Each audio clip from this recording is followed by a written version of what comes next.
If you have a driver's license in Canada, or if you know someone who does, you are going to want to stay with me for the next 10 minutes, because starting as early as tomorrow, new road laws are rolling out across Canada, and the fines attached to some of these violations are reaching as high as $1,900. That is not a typo. $1,900 for a single infraction. I am Joseph, and this is Canada Pension Guide, the channel where we break down the rules, the deadlines, and the details that affect your money and your life in retirement. Today, we are talking about something that could quietly drain a fixed-income household faster than almost any pension clawback we have ever covered. So do not go anywhere. Now, before we get into the full breakdown, I want to plant something in your mind that we are going to come back to in just a few minutes. There is a specific intersection between these new road penalties and your provincial driving record that many retirees and seniors are completely unaware of. It has to do with how accumulated demerit points can trigger a license review, and in some provinces, that review can lead to mandatory fees that are separate from the fine itself. We are going to explain exactly what that means and what you can do about it. But first, let us talk about what is actually changing and why it matters so much right now. Canada has been moving through a significant wave of highway and traffic legislation updates. Several provinces have been aligning with federal road safety frameworks, and the result is a new tier of fines that are substantially higher than what most drivers have been used to seeing. The $1,900 figure is not the average. It is the ceiling for the most serious new categories. But even the mid-range violations under this new structure are sitting between $400 and $800. For someone living on a combined CPP and OAS income, that kind of unexpected expense is not a small inconvenience. It is a budget emergency. Let us walk through what is actually changing. The first area involves distracted driving. This is not new as a category, but the penalties have been recalibrated. In several provinces, a first-time distracted driving conviction under the new framework now carries an automatic fine that starts at $500 and can climb to over $1,000 depending on the province and the specific circumstances. That fine does not include the demerit points, and it does not include any insurance premium increase that follows. And for seniors who may be driving less frequently, but still relying on a vehicle for medical appointments, grocery runs, or family visits, a single moment of distraction is now carrying consequences that would have been unthinkable 5 years ago.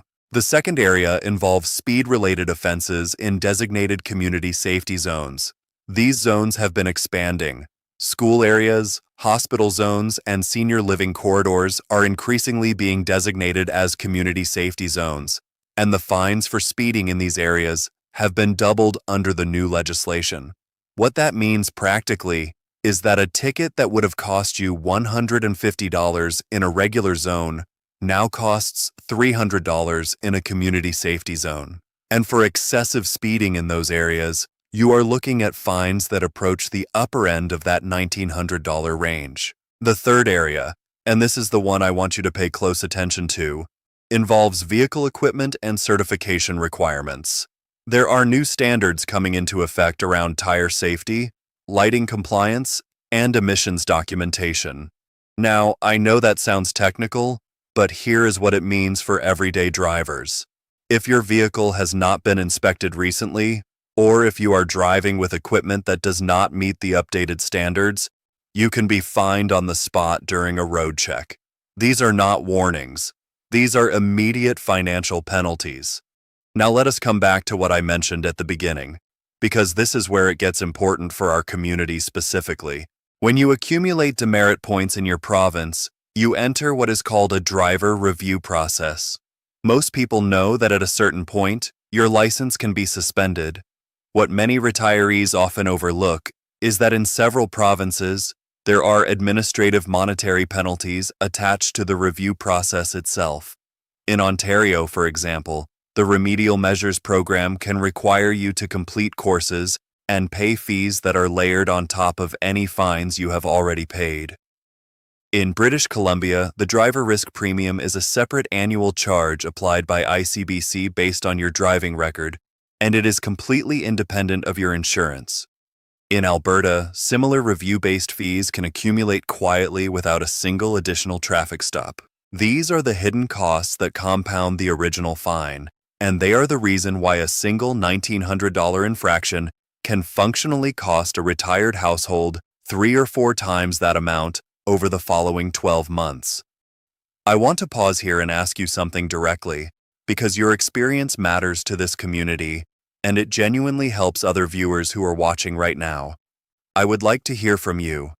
Which province are you driving in, and has the rising cost of living already put pressure on your household budget to the point where an unexpected fine like this would require you to adjust your monthly expenses? Comment your province and your honest answer below. It helps us understand what our community is actually facing, and it helps YouTube show this information to other Canadians who need it. Now let us talk about how this connects to your retirement income picture, because that is ultimately why we cover topics like this on Canada Pension Guide.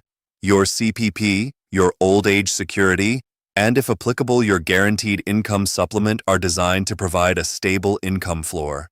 But that floor is only as stable as your ability to protect it from unexpected expenses.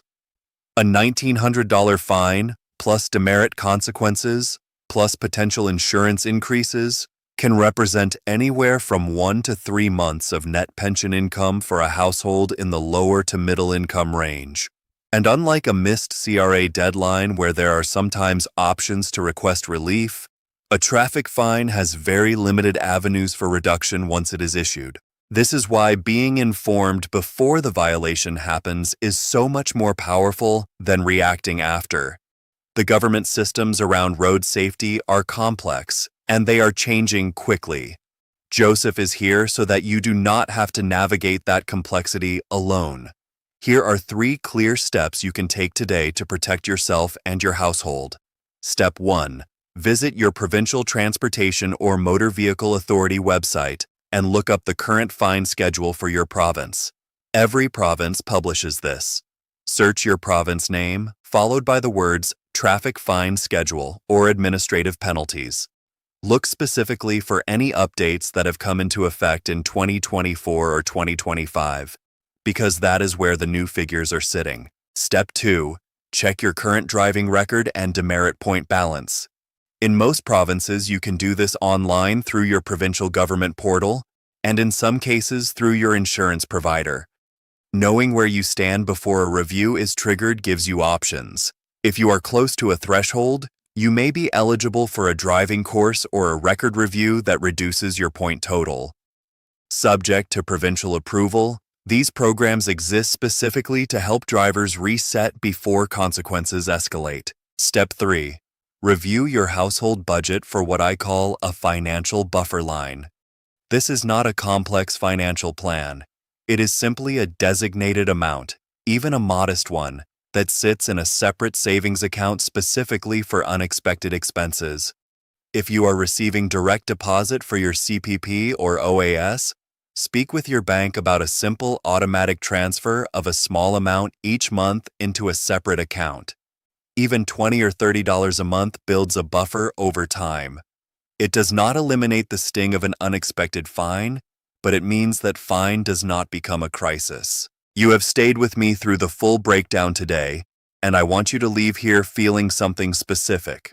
I want you to feel equipped, not anxious, not overwhelmed, equipped. The rules around road safety in Canada are changing, and the fines are getting serious. But you now know what the new landscape looks like, you know which areas carry the highest risk, and you know the 3 steps to take before any of this touches your household.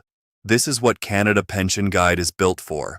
Not to frighten you with headlines, but to translate complex government changes into clear, calm, actionable information that actually helps you protect your retirement. If this video gave you something useful today, please subscribe to the Canada Pension Guide community. Hit that bell so you are notified the moment new information comes out. And share this with someone you care about who is still driving and may not know that these changes are already in effect. Your share could save someone in your circle a very expensive surprise. I am Joseph. Thank you for being here. Stay informed, stay protected, and I will see you in the next one.